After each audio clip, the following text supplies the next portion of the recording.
Next, I have Karapet Mkrtchyan. He's a PhD candidate of biomedical sciences at the School of Medicine, UC Riverside. He is also a subdeacon serving at the St. Gregory Parish in Pasadena. And he is going to let us have a better understanding of good AI.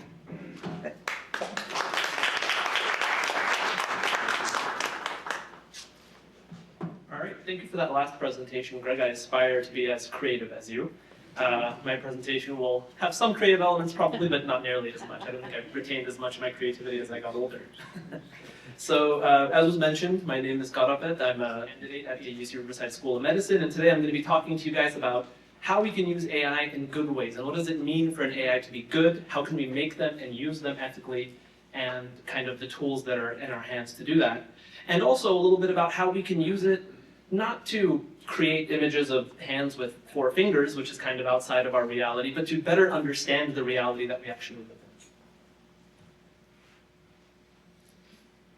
in. I already talked about most of these things here, but a quick little thing about myself. I was born in Pasadena. I got my bachelor's at Cal Poly Pomona in biotechnology and chemistry. I'm now a PhD candidate, as I mentioned, and I serve as a subdeacon in the Pasadena Parish with Father Sadkis. So, now that we're past the personal things, let's talk about AI. AI invokes a lot of questions in a lot of people, which is very understandable, right? Because historically speaking, in the few years that it's been in our hands, it's an incredibly powerful tool that is in the hands of chronically unethical companies, generally speaking. And many people would want to use it for bad things, everything from raising rent prices to, who knows what else. And the use of AI for most people feels very sudden and unexpected. But if we look at the history of where these algorithms, where these things came from, there's research going all the way back to the 1950s, right? Even though this is being deployed newly and being available newly to the mass public, it's been around for a long time. So it speaks more towards our access to the information and our own interest in researching these topics rather than to a technology that kind of popped up out of nowhere. And so anyway, going into the topics mainly that I want to focus on today within that are going to be the use of AI in the medical field. And then I'm going to walk you through a current problem that the medical field is facing, which is dyspnea, which we'll talk about in a moment, why it matters, and how we can use AI in an ethical, very usable, approachable way to address this kind of issue. And what that could mean potentially for our churches and our communities for the use of AI in the future. So as has been mentioned over and over again today, AI is a tool for progress, and it's the same thing for the medical field. Just as with many other tools, it can be used for good. And it's already being applied to multiple fields. So it's being used for diagnoses, especially in research for diagnoses of all kinds of illnesses, being used in assisting for surgeries and robotics, and then also for patient monitoring and those kinds of technologies. One AI that has been talked about a little bit today is a research tool. It's called AlphaFold. And what this does is it takes the structure of a protein, which is very important for how they function, and predicts that structure from the protein sequence. And you might be wondering, well, what does that mean? Why does it matter? Basically, AlphaFold took all of the data from structural biologists who have been doing their research for 100 years and was able to make more predictions about the structures of the chemicals that make our bodies, that make us function, in 3 months. So this was a profound revolution for the field of structural biology. And of course, this doesn't mean that they're out of a job. Those structural biologists now have to go and test those and actually figure them out. But now instead of going through and painstakingly testing each protein one at a time, they can look at the ones that are most important for solving the diseases that they are trying to solve and focus on those, right? Which means curing diseases faster, curing diseases better. However, development of these tools is very challenging for the medical field at large, right? A lot of people try to use electronic health records and other methods of data collection. As Father Vascan said, many people say in the AI field, garbage in, garbage out, and the medical field records are, quite frankly, full of garbage. And so these are full of mistakes, misdiagnoses, all kinds of clerical errors, and these biases, as they're called, will often lead to the creation of an AI tool that works really, really well on the data that you trained it on, but then you try to give it to a human and apply it to a real living person in front of you, and it just doesn't work. Right? So then the question comes up, how can we ethically create these powerful, useful AI tools that make them usable and important to the average person? Before I go into that, I do unfortunately have to just mention this, conflict of interest disclaimer. Some of the work that we're going to be discussing today is part of a patent with the UC that I am developing as part of an invention, so please do keep that in mind. Now, before we talk about what exactly dyspnea is, I would like everyone to have a little bit of a first-hand experience. So I'm going to do an activity with you, if you would please participate. I'm going to count to 3, and when I reach 3, I would like you all to hold your breath. And I'm going to read you this poem about breathing. Okay? So 1, 2, 3.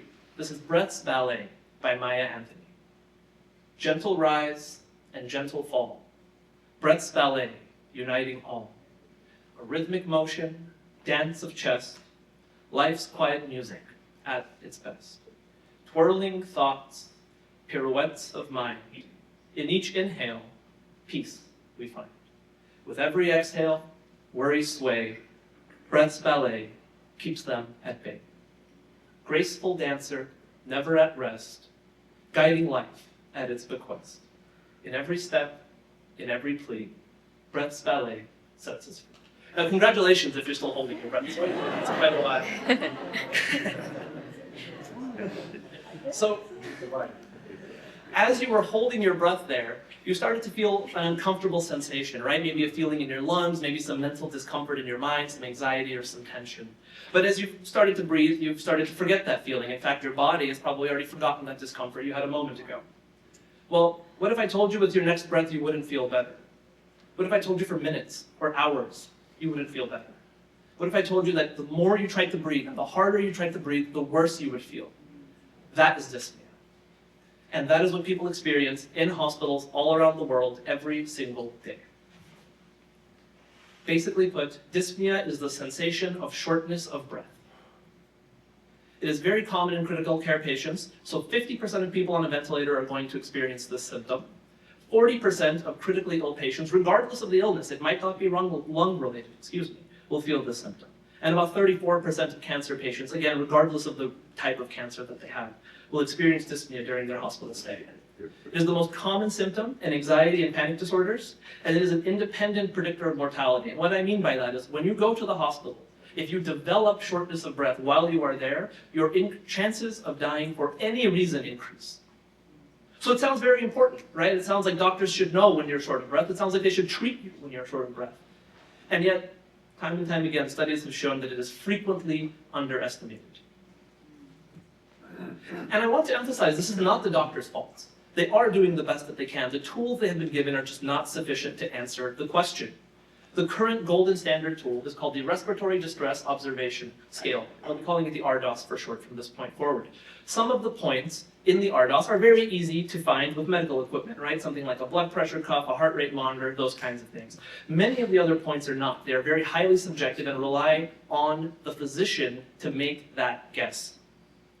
And I want to go over some of these points with you here. So on the left of this table here, you can see those points that they use to measure. So you have heart rate and respiratory rate, how fast is their heart beating, and how quickly are they breathing, right? Those are great. You use a medical device to figure those out. But the rest of these, a feeling of restlessness, paradoxical breathing patterns, accessory muscle use, grunting noises, nasal flaring, and a look of fear. You might say, well, I could tell when someone is grunting or has nasal flaring, and for the average healthy person standing in front of you, you probably could. But what if you were looking at an individual like this? They have a face mask on that is obstructing their nose. The condensation from their mouth is blocking the clear face mask. You can't see their mouth and how much and how quickly they're really breathing. They're sedated. You can't tell whether they have a look of fear. They're half asleep because of their injuries or their illness. So in these cases, it's where physicians really, really struggle. And the data shows this. This is not from my study. We repeated these measurements, and I'll show you my own data in a moment. But this is from another study. And basically, to simplify this graph, a score of 0 here means the physician correctly was able to estimate the level of breathing discomfort that the person felt. All of the negative numbers that you see means that the physicians underestimated. They improperly guessed the level of breathing discomfort. If you can see there, 80% or more of the guesses are below what the patients were actually feeling. And so if you cannot tell how uncomfortable a person's breathing is, how can you tell if they have dyspnea? Simply put, you can't. To add to this, there's a lot of psychological variety in the way dyspnea affects people. These quotes I'm about to show you, which I kind of rushed ahead and pressed the first one there, are all quotes from people who have come to my lab, done my study, and then I did an exit interview with them at the end of the study. So they all received the same experimental treatment. But I want you to look at the vast variety of ways they felt the same sensation, right? They felt like it was a jog. Some said they were like, it was like they were sick on a plane. Some of them said it was just difficult to think about anything else, it was very uncomfortable. Some just said it was scary, which is understandable.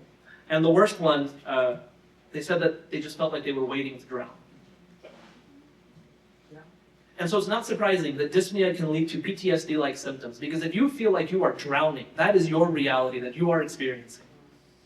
And a physician walks into your hospital room and tells you, or writes on their medical chart, they're not dyspneic, they're fine, and walks out. That is a traumatic experience. And many people experience exactly that.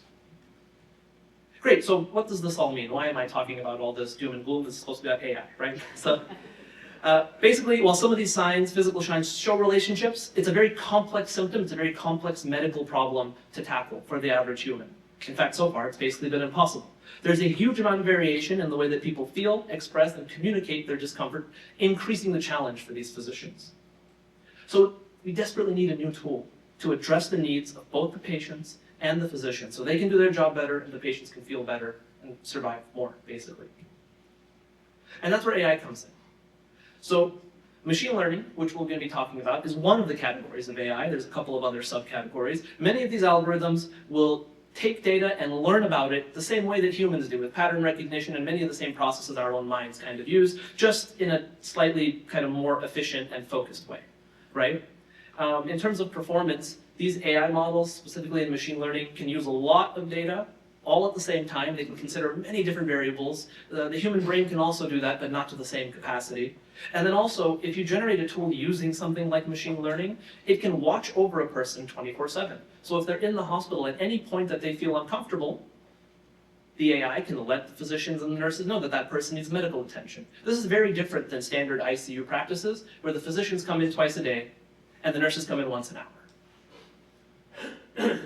So the goals of this project, overall, were to create something that was very computationally light. And what I mean by that is not some crazy ChatGPT algorithm, doomsday AI device that's going to look at a billion different things at the same time, but something that can run on a single, old, simple computer. That way every hospital in the world can have access to this technology. I also wanted to use sensors that were already available in ICU units, no proprietary or patented sensors that they don't have access to, no new devices, something they could use right here, right now. And then obviously, also hopefully to detect dyspnea better than the humans, because if not, what's the point of all of this, right? So how do we do that? How do we go from a problem to actually developing an AI tool? Well, you have to generate the data, right? And in this case, since dyspnea data experimentally is not very available out in the world, even in research, even in our field, we had to actually collect our own. And so the way that we did this is we brought in participants who of their own will decided to help with this project, of course, and we hooked them up to a mask, and we put them on this system that you're seeing there, which I will call the rig from this point on. And what we did is we changed their levels of oxygen, carbon dioxide, and nitrogen. I was able to do that using a device called a rotameter, and actually induced this feeling of dyspnea temporarily in them, right? At the same time, they had a little dial by their hand, and you'll see a video of all this working in a moment. And they were able to tell me how uncomfortable they're feeling at that moment, and I was able to collect a bunch of data on how they're breathing, how they're looking, how their muscles are activating, their diaphragm muscles, all kinds of different data points, their heart activity, all these things. We had 6 total treatments. As you can see there, just different levels of oxygen and carbon dioxide. And here's some of the data. So to show you what this looks like, the purple and the orange are going to be their oxygen and carbon dioxide levels, and the green is going to be their breathing. So you can see naturally as you lower their oxygen and as you increase their carbon dioxide, their body responds and they breathe harder, right? And generally speaking, the harder they breathe, the more uncomfortable they feel, but that depends on the person as well. And so using this method over the past couple of years in my thesis, I've collected the largest experimental dyspnea data set in the world, as far as we are aware. So I want to show you what this looks like now, so you get an idea of what the lab set up. Unfortunately, because the data is HIPAA protected, it's considered a clinical trial, basically. I can't show you a patient. So to circumvent that, I sat in the chair and put the mask on myself, and then had one of my students record some video. So please enjoy my suffering. Here we have the monitor. This is what we showed physicians, and I'll talk about that later on to see what they thought about the patients and compare their performance. This is the device called the rotameter, so I can turn those dials to increase and decrease oxygen and carbon dioxide. These are all the data points I'm collecting. That's kind of my view station. It's also where we monitor to make sure that the patient is safe. These are all the sensors that we use all at the same time, roughly 8 sensors hooked up to the person to derive about 17 different data points. And then we're going to scoot around here to highlight the dial. So this is the dial that the people had access to. As they turn the dial, it increases their score on the computer to tell me that, hey, I'm feeling more uncomfortable, or hey, I'm feeling too uncomfortable, please stop the experiment, or something. And then you can see me breathing, panting quite hard there as I increase the score. Great. So did it work? And quite simply, I mean, yes, right? Not to beat around the bush or anything. We had accuracy of about 82%. On our model, and that's continuing to increase every day as I continue to adjust the parameters and adjust the way that the model thinks and the way that the model uses the data, right?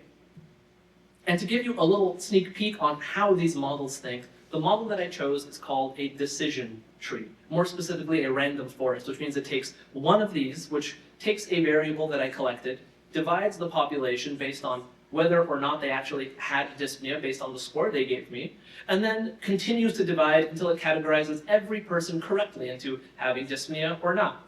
And this is one small part of a decision tree. I didn't want to overwhelm you at first, but this is what one decision tree looks like in its completion, right? But this isn't happening one time in the algorithm. This is happening thousands of times. And it's taking a vote of each variable and then outputting that vote, and it's like a democracy. The majority vote wins, right?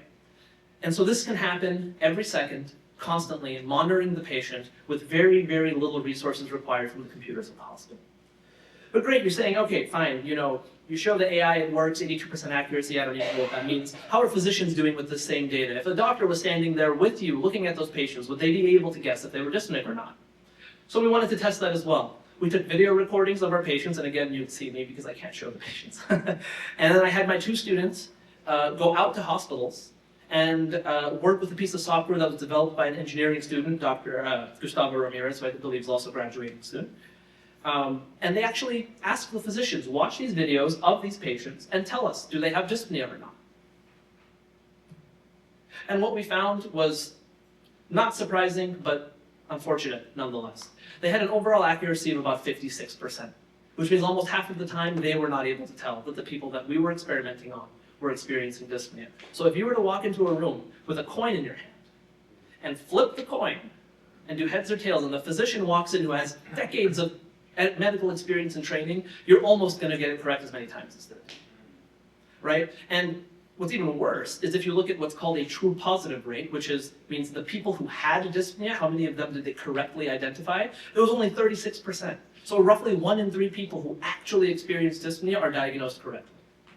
So how did the model do in terms of that same thing? Well, as we mentioned, it has an accuracy of about 82%, but the biggest improvement was that same true positive score, 66%, which means instead of 1 out of 3 correct, it's getting 2 out of 3 correct. Now that's still not perfect, and there's still a lot of room to improve, but it's a huge step forward compared to a human observation and a person who's trying to do this themselves. And my slides are not advancing. There we go. But to talk a little bit about, other than just performance and other than what the AI is doing, what can AI teach us? Teach us about ourselves, right? Dyspnea is a vastly understudied topic. And so when I took each individual's data and generated a unique AI model for each one of these people, and then asked the AI model, what was the primary contributor to this person's dyspnea? What made them the most uncomfortable?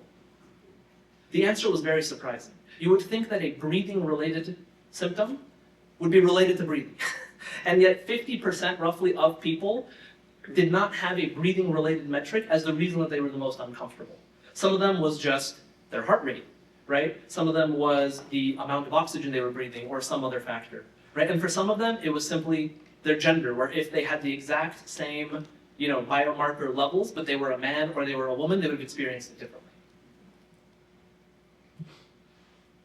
Great, so we have this model and it works, but do physicians actually want to use it? Well, I've presented this work at some conferences, including ones where there were a bunch of physicians around, and there's a lot of different answers. Some do want to adopt it, and quite frankly, some of them don't. right? And so what can we do? How can we use AI to help people who don't necessarily want to integrate it into their daily life, but still need access to a tool like this? Well, we can use AI to make educational tools. And that's what I'm working on as well as a side project. So what I've done here, and I'll show a very brief recording of that, is used AI, the model that I made, to simulate patient data and then ask the physician, would this patient with these physical markers, would they have dyspnea or not? And then they're able to guess.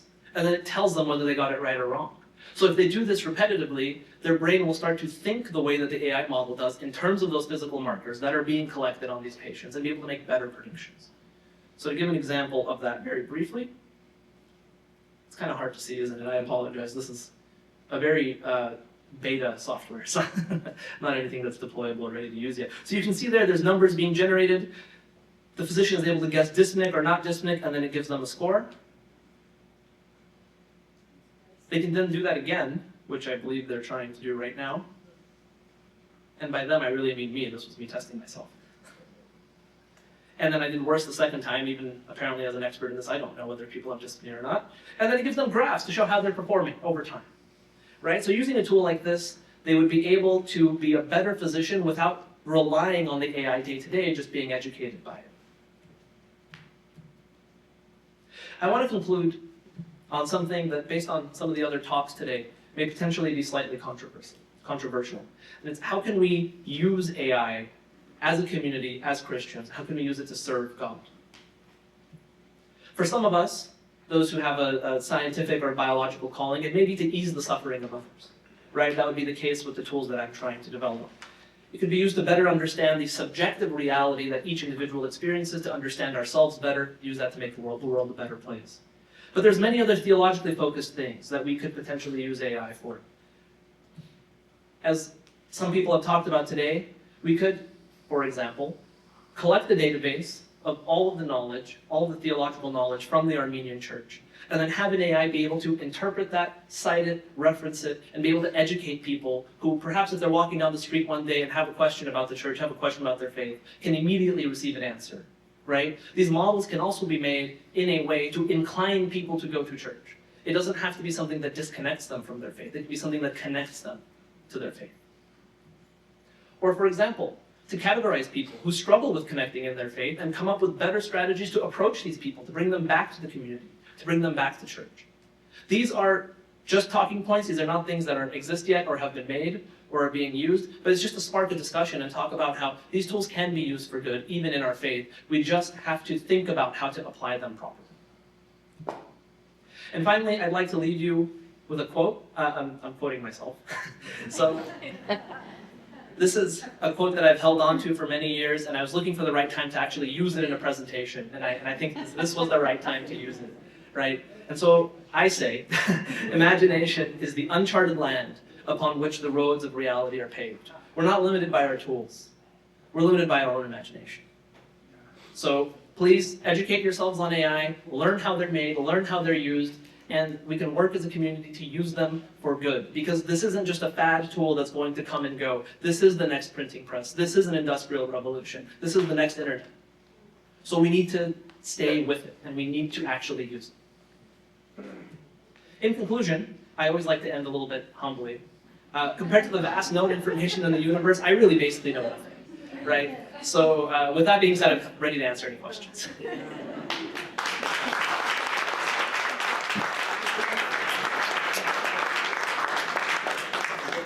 Good job.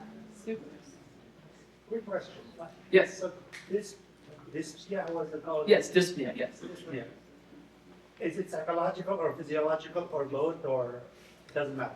Yeah, so to repeat the question, yes, absolutely. So the gentleman asked, is dyspnea psychological or physiological or both? So that is something that is not studied in the field yet, and by not studied, I mean I have studied it, and I just haven't published the papers yet. So I've done full psychological evaluations on all of the patients that came in and did our study, and what we can see is it has both a psychological and a physical component. So individuals have a kind of state-based level of anxiety that we all feel, right? Some people it's very low, some people it's high. And then there's also something called a trait anxiety, which is how much of your anxiety is triggered when something happens in your body. And so everyone has different levels of these things. right? And so when you measure state and trait anxiety, you can see that both are related to dyspnea, but in different ways and in different amounts in different people.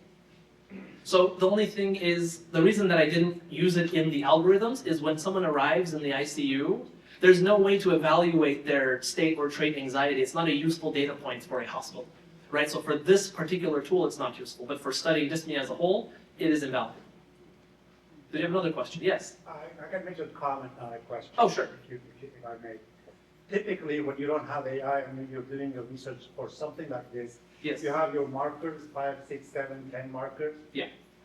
And then you look at the result and outcome, you try to find a correlation between the marker and the result. And then you probably, if you're lucky, you can find one or two that more or less correlate. Mm-hmm. But that's no AI. When you That's do correct. with AI, it takes all these markers and it tries to find correlation between the markers and the results. And it basically does millions of relations between all these markers and finds patterns that are not humanly visible or accessible. And that's the power of AI. It gives you, and it weighs, this marker, if it's at this level, may interact with another marker at a different level, which could both indicate this PI is present. So that's the power of AI. I agree with you. It's a tool we need to use, but we need to be very careful how to use it. I completely agree. Any other questions? There's a question online. Oh, yeah, I can probably open it. Let me. Oh, but I'll stop sharing. Could you just repeat the Oh, we question? can read it. Read it. It says, how well are the physicians you've shown your tool to encourage? How well are the physicians you've shown your tool to encouraging you? And then the second part is, do they like? This, oh, I Yes. see. Okay. Yes. Yeah. How well are the physicians you're showing your tool to encouraging you? Do they like this help or are they fearful? I think there's a combination of both. So most people walk up and they're very excited about it. They're like, wow, this is incredible. We can help so many more people with this. And then there's some people who walk up and say, I don't believe the magic number the computer comes up with.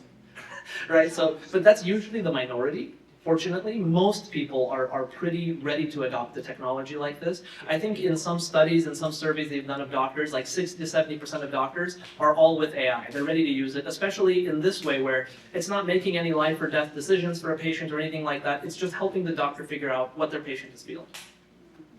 Yes? One more question. Yes. This time a question for sure. Now you're developing this algorithm with your AI. Yes.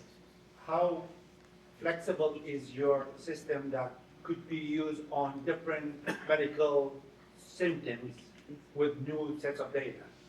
Not related to dyspnea, something else. Right. Cancer detection or something else. Is the same AI or algorithm with a new set of data could predict something like that? That would be the holy grail. Yes, so the models that I'm using, the way that I'm adjusting their parameters and deploying them, is agnostic to the data, meaning I can put any data in there and it will try to use that data the same way to try to make a prediction. The problem and the challenge is developing that good data. So just to give you an example, the experiment that I very casually walked over for 1 minute took a year to develop the method to collect that data, took months to get the ethical approval from our ethics committees and medical board to conduct that experiment, and took 2 years to collect the data, right? So this is not a short process, because this data does not exist anywhere else, right? Other dyspnea experiments that have been done have not been done this way, where you have one patient experiencing 6 treatments. They also don't have this much data. So I have about 50 minutes of recordings per patient. Other dyspnea experiments are for a few minutes and on like 2 or 3 people, and they quickly publish a paper. Right, so this is as far as my research team, and we are collaborating and stuff. By collaborating, I mean receiving kind of insights and stuff from other experts in the field, from Harvard Medical School and some other sources. As far as we're all aware, this is the biggest data set, and this is the first time someone has done this. But this would need to be done for every condition. So how do you know an induced dyspnea is the same as the real dyspnea?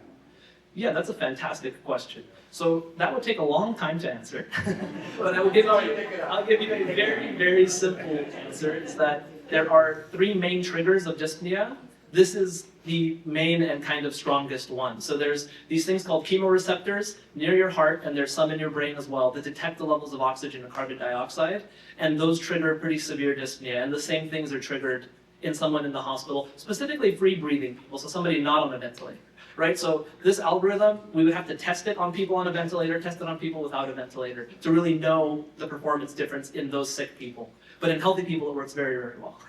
It's good. Well done. Thank you. Well done.